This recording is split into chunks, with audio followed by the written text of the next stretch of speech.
नमस्कार, मैं हूं सुशील कुमार और आप देख रहे हैं प्रवासी एक्सप्रेस। समाज सेवा। आज हर चौक चौराहों पर कोई बोर्ड नजर आ जाएगा जिसमें कोई भी शख्स अपने आप को समाज सेवी बताता है। महानगरों की तो बात ऐसी है कि जब भी किसी शख्स के पास पैसे आ जाते हैं, चाहे वो जमीन का पैसा हो या फिर किसी भी तरीके से जैसे पैसे आता है, वो अपने आप को समाज सेवी घोषित कर देता है। लेकिन आज हमारे साथ एक ऐसी शख्सियत बैठी हैं जिनका जन्म ही वहाँ हुआ है, जो पूरे प्रदेश में ताऊ के नाम से मशहूर हुए और पूरा प्रदेश आज भी उनके कार्यकाल को याद करता है और आज भी उनके सहारे कई लोगों की राजनीति चलती है। जी हाँ, हम बात कर रहे हैं, हमारे साथ मौजूद हैं रितु कटारिया, जिनका जन्म उसी सिरसा इलाके में हुआ था जिस इलाके से प्रदेश के पालनहार कहें या सबसे बड़े किसान नेता चौधरी ताऊ देवीलाल आते हैं। इनके अंदर भी उस मिट्टी की खुशबू इनके अंदर भी मौजूद है और इन्होंने भी आखिरकार समाज सेवा करने की ठान ली है और समाज सेवा कर रही हैं। आए दिन मीडिया की सुर्खियों में बनी रहती हैं, चाहे कहीं सड़क पे कूड़ा मिल जाए या फिर ट्रैफिक की समस्या हो, हर जगह यह खड़ी होती हैं और स्वयं करती हैं। और एक बात और, ये शख्सियत वैसी हैं जिन्होंने मिसेज हरियाणा का खिताब इनके सिर है और इन्होंने नंबर 1 पोजीशन हासिल किया था 2018 में। आइए स्वागत करते हैं इनका। मैम, आपका स्वागत है प्रवासी एक्सप्रेस में। Thank you so much. Madam, ये कहाँ से आपको ये प्रेरणा मिली कि आप समाज सेवा करो? ये प्रेरणा जो है मेरे अंदर खुद से जागी जब मैं बहुत सारे ऐसे सोशल इश्यूज देखती थी कि कुछ बच्चे भीख मांग रहे हैं या कहीं लड़कियों को किसी चीज़ की ज़रूरत है, तो मुझे लगता था कि बहुत ज़रूरत है समाज में खुद आगे बढ़ के खड़े होने की। तो मुझे लगा था कि मैं किसके पास जाऊं ये सब कहने के लिए। फिर एक दिन मुझे लगा कि क्यों ना मैं ही ये सब कुछ करूं कि जिससे कि मैं एक आवाज़ बनूं जो जिनको ज़रूरत है या जो ज़रूरतमंद लोग हैं, जिनको सोसाइटी में ऐसे किसी चीज़ की ज़रूरत है या उन्हें अपनी सेफ्टी से रिलेटेड कोई प्रॉब्लम है, तो उस चीज़ के लिए मुझे लगा कि क्यों ना मैं खुद ही आवाज़ बनूं। तो एक दिन मेरे अंदर खुद से ये चीज़ जागी कि मुझे ही कुछ करना है इस समाज के लिए। मिसेज हरियाणा की तरफ कैसे बढ़ी? आप एक ब्यूटी कॉन्टेस्ट में अपने हिस्सा लिया। जी, उसमें ऐसा हुआ कि जब मैंने सोचा कि मुझे रोल मॉडल बनना है, तो मेरे सामने था कि मैं किस तरह से रोल मॉडल बनूं कि मेरे पास थोड़ा सा एक ऐसा स्टेज आ जाए जो कि लोग मुझे आइडियल मानने लगे और खासकर महिलाएं और जो लड़कियां हैं वो मुझे आइडियल माने समाज के अंदर।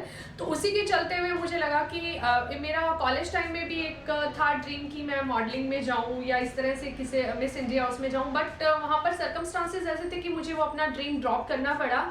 अब जब मैं ज़िंदगी के इस पड़ाव में चल रही थी, अपना परिवार को बहुत अच्छी परवरिश मैंने कर लिया और एक लाइन रोकूंगा। आप मॉडलिंग का आपने जिक्र किया, तो क्या उस वक्त मॉडलिंग में क्यों नहीं गई आप? आपकी इच्छा थी, आपका एजुकेशन आप खुद?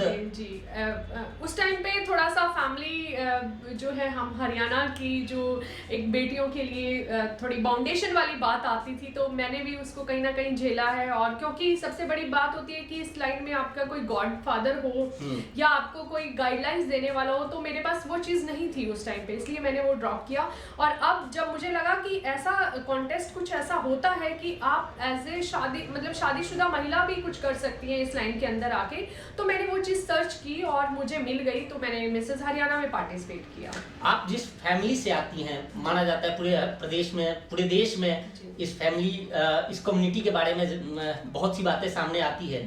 वहाँ से शादीशुदा होते हुए, पहले तो एक परिवार था, आप जहाँ की बेटी थी, अब आप बहू हैं, उस घर से निकलकर सामने आना, ये तो बड़ा डिफिकल्ट था। किस तरह इसको टैकल किया और कितनी डिफिकल्टीज आई इसमें? जी, बहुत ही मुश्किल है। मुझे लगता है कि जब बेटी माँ बाप के घर होती है तो वहाँ थोड़ा हक ज़्यादा दिखाती है कि अपने पापा से रूस भी जाएगी, माँ बाप से नाराज भी हो जाएगी। लेकिन यहाँ जब एक बहू बन जाती है तो उसे दो परिवार की जिम्मेदारी हो जाती है कि अपने मायके वालों का भी ध्यान रखना है। तो और आपने भी ऐसी समस्याओं का सामना किया था? बिल्कुल समस्याएं तो मुझे अगर शेयर करना चाहें हमारे दर्शकों के साथ, क्या कुछ समस्याएं आई थी? बिल्कुल, सबसे पहली बात तो मुझे अपने परिवार को, क्योंकि मैं जाट कम्युनिटी से आती हूँ और शादीशुदा, मैं उस परिवार से संबंध रखती हूँ। मेरे गांव के अंदर हम लोग अब भी निकलते हैं तो हम सिर पे दुपट्टा रख के निकलते हैं, क्योंकि वो हमारी संस्कृति का, हमारे कल्चर का हिस्सा है। तो मुझे उसमें कोई किसी तरह का मैं गिल्टी फील नहीं करती हूँ कि मैं क्यों सिर पे दुपट्टा रखा है, ये कैसा है। तो वो चीज़ थी। और आप देखते हैं मॉडलिंग का फील्ड कितना बिल्कुल डिफरेंट होता है, वहाँ पर आपको जो है एक तरह से खुद को आगे लेके जाना है। तो मैंने मेरे परिवार को इस बारे में समझाया कि ज़रूरी नहीं है हम मॉडलिंग को वही चीज़ देखें कि मॉडलिंग में बहुत छोटे छोटे कपड़े पहनना ही मॉडलिंग का हिस्सा है, ऐसा कुछ नहीं है। तो उस चीज़ के लिए मैंने उनको तैयार किया, मुझे टाइम लगा उस चीज़ में, और बड़ी मुश्किल से मैंने धीरे धीरे करके एक एक चीज़ों को जो है मैं ओवरकम करती गई, और आफ्टर ऑल मुझे इस चीज़ में सक्सेस मिली। सबसे पहले मैडम किसको पटाया अपने घर में इसका मॉडलिंग के लिए? जी, सबसे पहले जो है मैंने मेरे हस्बैंड को पटाया, या यूँ कहेंगे कि उनको एग्री किया, क्योंकि मुझे लगता है एक शादीशुदा औरत के लिए जो है सबसे बड़ा जो उसका सपोर्ट है उसका जीवन साथी है। अगर उनका पूरा साथ मिल जाता है तो परिवार में जो है वो दूसरे लोग भी आपके साथ खड़े हो जाते हैं, क्योंकि जब उन्हें विश्वास लगता है कि मेरा जीवन साथी जो है वो मेरे परिवार के लिए आगे बढ़ रहा है और मेरे परिवार के लिए कुछ करना चाहता है, तो डेफिनेटली वो आपके साथ खड़े हैं। एक सास बहू का किस्सा बड़ा प्रसिद्ध रहता है पूरे देश में, आपके साथ भी ऐसा कुछ हुआ? ये तो होना चाहिए, चलता रहना चाहिए, अच्छा लगता है। परिवार के अंदर ऐसे जो नमकीन और मीठे अनुभव है वो होते रहते हैं, तो मैं भी उसी का हिस्सा हूँ। तो अब आपकी सासू माँ बन गई आपकी? हाँ जी, बिल्कुल। जी बिल्कुल, आपने उससे शुरुआत किया, आज एक काम कर रही हैं आप। अब आगे फ्यूचर की आपकी प्लानिंग क्या है और किस तरह से समाज सेवा करना चाहती हैं? फ्यूचर की मेरी प्लानिंग जो है वो थोड़ा सा अभी मैंने वाइड लेके चल रही हूँ, क्योंकि आज जो हम सोशल इश्यूज देख रहे हैं कि इतने सारे सोशल इश्यूज हैं, चाहे आप वो एनवायरनमेंट से रिलेटेड देखें या आप बेटी बचाओ बेटी पढ़ाओ के इश्यूज देखें, आप महिला सशक्तिकरण की बात करते हैं एक तरफ तो, और दूसरी तरफ जो है महिलाओं पे आए दिन अत्याचार हो रहे हैं। उसके अलावा अभी जो रिसेंट हमने एक कोविड के पेंडेमिक के थ्रू हम गुजरे हैं, तो बहुत सारे ऐसे गरीब तबका है जो कि जिनकी रोजी रोटी चली गई है, तो ऐसे बहुत सारे इशू हैं। तो मुझे लगता है कि मैं जहां मुझे अपना बेस्ट दिखाने को मिलेगा, मैं हर वो काम करने को, हर मदद करने को, क्योंकि मेरा मकसद है कि मैं अगर एक की भी जिंदगी बदल पाती हूँ, किसी एक लड़की की भी जिंदगी बदल पाती हूँ, किसी एक परिवार का सहारा बन पाती हूँ, तो इससे अच्छा कुछ नहीं है। अभी तक आप किसी परिवार का सहारा बनी हैं? जी बिल्कुल, अभी हमने जो है पिछले कुछ महीनों से जब ये लॉकडाउन खत्म हुआ तो मेरे पास ऐसे कुछ किस्से आए कि जिसमें एक गरीब परिवार जो है वो बिल्कुल रोटी रोटी को तरस रहा है। तो पहले मुझे लगा कि ठीक है, मैं इनको अनाज देके इनकी मदद कर देती हूँ, लेकिन फिर मुझे लगा कि हम एक बार इसकी मदद कर देंगे तो उसके बाद क्या होगा, ये कैसे अपनी रोजी रोटी चलाएगा। तो उसी के चलते हुए जो है मैंने उनको थोड़ा सा सामान लेके दिया और उसने अपनी दुकानदारी शुरू की, और उस परमात्मा की कृपा से आज वो बहुत अच्छा काम कर रहे हैं। कितनी दुकानें आपने खुलवाई हैं अब तक? जी, अब तक जो है मैंने 5 लोगों की इस तरह से जो है उनकी रोजी रोटी का सहारा बन चुकी हूँ। अपने ये पैसे सारे अपने से लगाए हैं आपने? जी बिल्कुल, क्योंकि मुझे लगता है कि अगर मैं किसी के पास जाऊंगी इस चीज़ के लिए कुछ कहने के लिए, तो वहाँ पर थोड़ा सा एक दूसरा इम्पैक्ट जाएगा। तो अगर मेरे पास 10 रुपए हैं तो मैं उस 10 रुपए से ही मदद करना चाहूँगी, और ऐसा ही करती आई हूँ अपनी तरफ से जो बन पाता है। परमात्मा की दया से सब कुछ है, और कहते हैं कि ये चीज़ें ऐसी होती हैं, जितना आप बांटते चलोगे आपके पास खुशियाँ उतनी आएंगी। तो लेकिन अगर कोई हमारी मदद करता है तो हम उस मदद को भी एक्सेप्ट करते हैं। जी बिल्कुल, 12 मई पिछले साल 12 मई को मोदी जी ने कहा था आत्मनिर्भर बनने के लिए, और आप इस मुहिम को लेकर आप आगे चल रही हैं, लोगों को आत्मनिर्भर बना रही हैं। अब तक 5 लोगों को कर चुकी हैं। लोगों से भी अपील कर रही हैं कि जो लोग आपकी तरह हों, जो महिलाएं हैं, जो लोग समाज सेवा करना चाहते हैं या करते हैं। आज समाज सेवा के भी 2 पहलू हैं। एक अपनी संस्था लोग बना लेते हैं, संस्था के सहारे उसके बैक में कुछ और होता है और फ्रंट में समाज सेवा होता है। आपने भी कोई संस्था बनाई है क्या? जी, हमने संस्था बनाई है। मेरी संस्था का नाम है परिवर्तन एक प्रयास, और हम लोग जो है उसके थ्रू सारा काम कर रहे हैं अवेयरनेस। तो मतलब आपकी संस्था में तो ऐसा तो नहीं कि फ्रंट में दिख रहा है समाज सेवा, बैक में कुछ और हो? बिल्कुल ऐसा कुछ भी नहीं है, क्योंकि जितना भी फ्रंट में जो काम हो रहा है आप उसके रिजल्ट देख सकते हैं, चाहे वो रोड सेफ्टी को लेकर हो।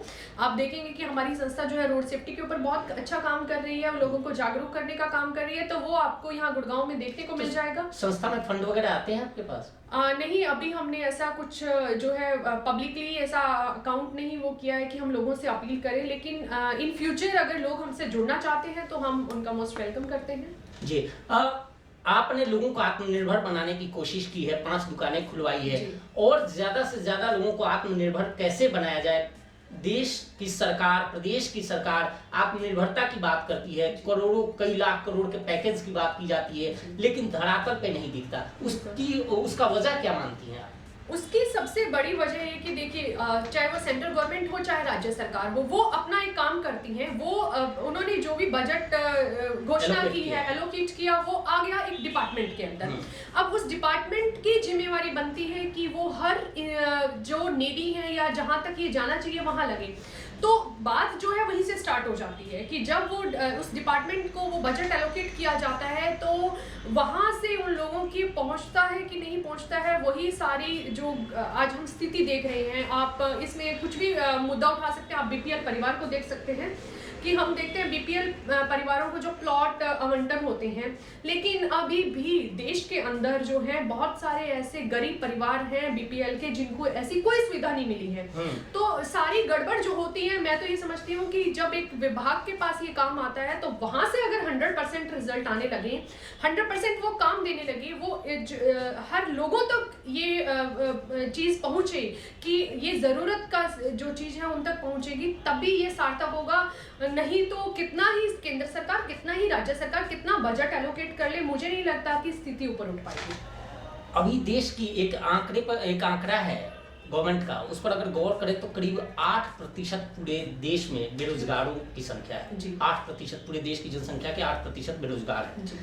आपको लगता है कि जो आत्मनिर्भर भारत की मुहिम है और जो आप कर रही हैं, ऐसे आप जैसे लोग और साथ आ जाए और ऐसे 2-4 लोगों की मदद कर, वन टाइम मदद, आपने एक व्यक्ति को 15 से 20 हजार का मदद किया होगा आपने, या 50 हजार किया होगा? नहीं, हाँ जी, कम नहीं हो जाता। तो 20-25 हजार की भी मदद अगर आप जैसे लोग आगे आ जाए वो कर दें, तो निश्चित तौर पे जो रेशियो है बेरोजगारी का, अनएम्प्लॉयमेंट का, ये डाउन होगा, लोगों को रोजगार और लोग आत्मनिर्भर हो जाएंगे। तो उनको लेकर क्या कहेंगे, क्या किस तरह से अपील करेंगे? आपने बहुत ही अच्छी बात कही है कि इस तरह से अगर लोग जो है वो साथ आ जाए, एक छोटे से काम उनको स्टार्ट करना चाहिए। तो मेरा भी एक यही मकसद है कि मैं एक मीडियम फैमिली से हूँ, मैं कोई बहुत ही ज़्यादा कहें कि वेल ऑफ है, रिच है, ऐसे परिवार से नहीं हूँ, लेकिन अगर मेरी पॉकेट में उस टाइम पे 2000 रुपये थे, अगर 1000 रुपये थे, तो उसमें भी अगर किसी का काम शुरू हो रहा है तो मैंने वो किया है। तो हमारे देश के अंदर हम यहाँ पर जो है बहुत सारी विविधताएं हैं। यहाँ पर इतने मैं तो कहती हूँ कि बहुत गुड़गांव में आपकी तरह वेल टू डू लाखों महिलाएं हैं जो घरों में काम कर, अपने घरों में रहती हैं, अपने घरों का काम करती हैं, वो बाहर नहीं निकलती। क्योंकि अमूमन जैसा आपने बताया कि शादी के बाद महिलाओं को घर से बाहर निकलने में बहुत सारी दिक्कतें होती हैं, फैमिली इशू, बच्चे, पति, बहुत सी चीजें होती हैं। उनसे क्या अपील करेंगे, क्योंकि आप एक रोल मॉडल हैं उन लोगों के लिए कि आप भी घर से निकली हैं, सबको मैनेज आपने किया और आज समाज के लोगों के लिए कर रही हैं और एक ब्रांड बनी है गुड़गांव में।